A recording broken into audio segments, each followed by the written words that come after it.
네, 미국 민주당이 조 바이든 전 부통령을 대통령 후보로 공식 지명하는 나흘간의 전당대회 일정을 시작했습니다. 이번 전당대회는 코로나19로 과거와는 확연히 다른 온라인과 화상 형태로 진행됩니다. 네, 코로나19 재확산이라는 대형 악재 속에 치러지는 미국 대선이 민주당 전당대회를 시작으로 본격화하면서 관심이 쏠립니다. 밤사이 들어온 글로벌 뉴스 김지수 기자와 살펴봅니다. 어서 오십시오. 안녕하세요. 네, 미국 대선 레이스 꽃이라고 부르죠. 전당대회. 일단 민주당을 시작으로 막이 올랐습니다. 나흘간의 일정 좀 소개해 주시죠. 네, 미국 민주당이 11월 3일 대통령 선거를 앞두고 조 바이든 전 부통령을 대선 후보로 공식 선출하는 전당대회가 현재 시간 17일 시작됐습니다. 코로나19 여파로 화상 형태로 치러지게 됩니다. 대형 현장 행사는 무산됐지만 거물급 인사가 총출동해 바이든에 대한 지원 사격에 나섭니다. 이번 민주당 전당대회는 나흘간 위스콘신주 밀워키에서 이뤄지는데요. 낮 시간대에는 각종 현안을 다루는 위원회 모임과 회의가 진행됩니다.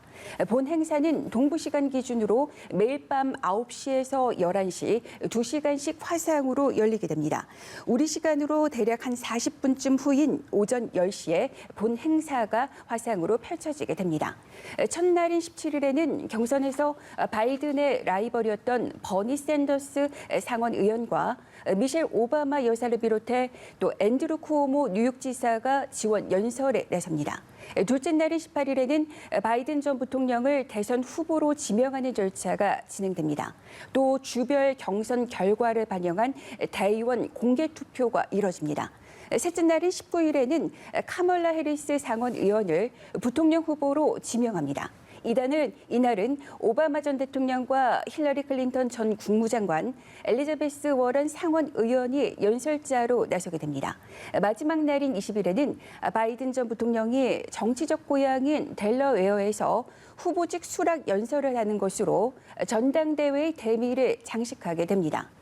민주당 전대준비위원회는 바이든 전 부통령이 수락 연설을 통해 미국을 혼란과 위기로부터 구하고 앞으로 나아가기 위한 통합의 비전을 밝힐 것이라고 전했습니다. 관례상 전당대회는 야당이 먼저 열고 집권 여당은 이보다 늦게 왔습니다. 올해 공화당은 민주당 행사 일주일 뒤인 24일에서 27일까지 전당대회를 치르게 됩니다. 네, 그동안 미국의 전당대회를 보면 정말 그야말로 축제 현장과도 같았거든요. 근데 이번에는 아무래도 화상 형식으로 진행을 하다 보니까 분위기가 많이 다를 것 같습니다. 구체적으로 이번 전당대회 어떻게 달라지는 겁니까? 네, 우선 한 문장으로 요약을 하자면 그 행사장 천장을 가득 메웠던 그 풍선들과 군중들의 환호 소리를 들을 수 없다는 건데요. 이번 나흘간 행사는 원래 현장 전당대회 장소로 정해졌던 밀워키와 바이든 전 부통령의 자택이 있는 델러웨어, 윌밍턴, 뉴욕, LA 등 4곳을 핵심 포스트로 삼아 화상으로 전국에 전파를 타게 됩니다. 주최 측은 수백 개의 라이브 피드를 거의 실시간으로 내보내며 여론의 관심몰이에 나설 예정입니다. 이번 전당대회 진행은 생방송과 미리 녹화된 연설의 조합으로 이뤄지게 됩니다. 이번 행사의 총 진행 시간은 전통적인 전당대회에 비해 16시간이 단축된다고 합니다. 그만큼 정해진 시간 안에 압축적으로 행사를 진행하면서 흥행 효과도 충분히 기대하는 그런 상황인 것으로 분석되고 있습니다. 민주당은 전당대회에서 통합과 화합을 부각하는 데 각별한 공을 들이고 있습니다. 2016년 대선 때 힐러리 클린턴 후보가 여론조사에서 앞서다가 정작 대선 이래 패배한 데는 지지층 분열이 큰 원인으로 작용했다는 그런 인식이 있기 때문입니다. 그래서 가장 신경 쓴 부분 중 하나는 샌더스 의원의 지지층을 껴안는 겁니다. 무소속인 샌더스 의원은 2016년 대선 때 민주당 경선에 뛰어들어 힐러리 후보와 한때 양자 구도를 형성했지만 결국 패배했습니다. 그러나 문제는 두 사람이 대립적 관계 속에 불협화음을 노출했다는 점입니다. 하지만 올해는 분위기가 상당히 달라 보입니다. 샌더스는 지난 4월 경선 중도 하차를 선언하고 바이든 지지를 선언했습니다. 2016년 경선 패배가 확정됐음에도 완주를 고집하며 힐러리를 지지하지 않았던 때와 다른 모습이었다. 이렇게 볼 수 있겠습니다. 예, 민주당 전당대회가 열리는 이 나흘의 기간 동안 트럼프 대통령 선거 캠프도 뭐 애를 당연히 쓸 텐데 어떤 계획을 가지고 있다고 알려지고 있습니까? 네, 트럼프 대통령 선거 캠프는 매일 밤 민주당 전당대회 종료 후에 대응 프로그램을 내보낼 예정인 것으로 알려졌습니다. 네. 트럼프 캠프는 민주당 전당대회가 끝나는 현지 시간 밤 11시마다 자체 편성한 프로그램을 방송해 민주당 측을 저격하는 맞불을 놓을 예정입니다. 이 프로그램은 좌파의 급진적 사회주의를 강조할 것이라고 폭스뉴스는 설명했습니다. 이 같은 트럼프 캠프의 대응은 민주당 전당대회에 쏠리는 관심을 분산시키며 자신의 지지층을 결집시키려는 의도가 다분히 담긴 것으로 보입니다. 트럼프 대통령도 민주당의 전당대회 기간에 대선의 승부처로 꼽히고 있는 경합주인 위스콘신, 미네소타, 애리조나, 또 펜실베니아를 방문해 공략에 나섭니다. 이런 가운데 바이든이 트럼프를 앞선다는 여론조사가 계속해서 나오고 있습니다. 정치 웹사이트 리얼 클리어 폴리티스가 각종 여론조사를 취합한 결과 전국 단위로 바이든은 50.2%의 지지율로 트럼프 42.5%를 7.7%포인트 차로 따돌렸습니다. 그리고 CNN이 최근에 실시된 6개 여론조사를 취합한 결과에서도 전국 단위로 바이든이 51%로 트럼프 42%를 9%포인트 앞섰습니다. 네, 알겠습니다. 이번에는 전 세계 코로나19 상황을 알아볼 텐데요. 국내 코로나19 상황도 심각한데 전 세계 상황도 좋지 않은 것 같습니다. 주말 사이에 확진자가 크게 늘었는데 이렇게 하루에 발생하는 신규 확진자가 29만 명을 넘어서 최다 기록을 다시 썼다. 이런 소식이 들려오는데요. 현재 상황부터 전해주시죠. 네, 전 세계 누적 확진자는 2,202만여 명, 누적 사망자는 77만여 명입니다. 오늘 오전 8시 통계 사이트 월드 오미터 기준입니다.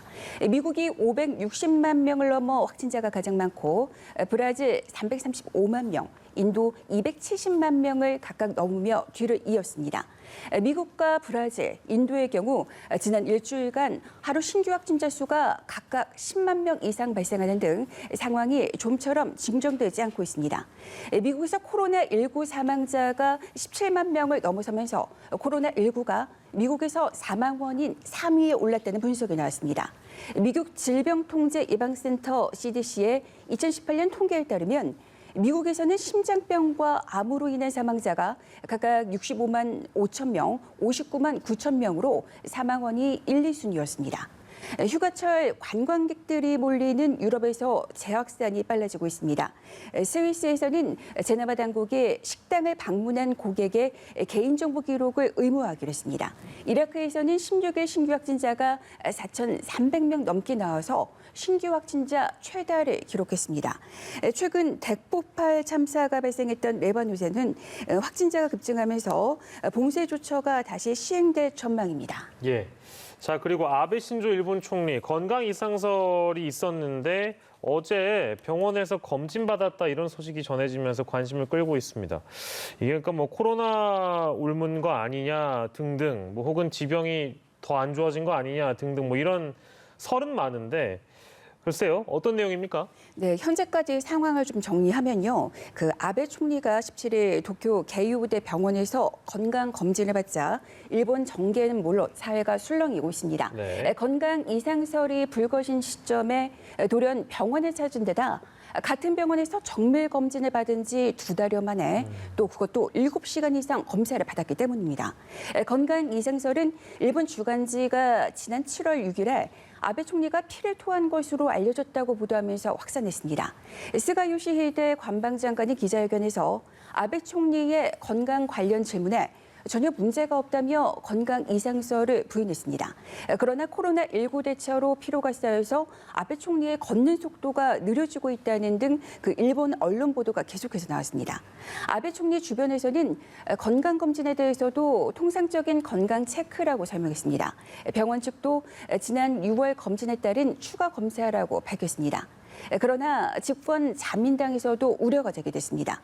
심지어 총리의 사임도 시야에 넣고 대처할 필요가 있다는 목소리도 나왔습니다. 야당도 아베 총리의 건강 상태를 주시하고 있는 상황입니다.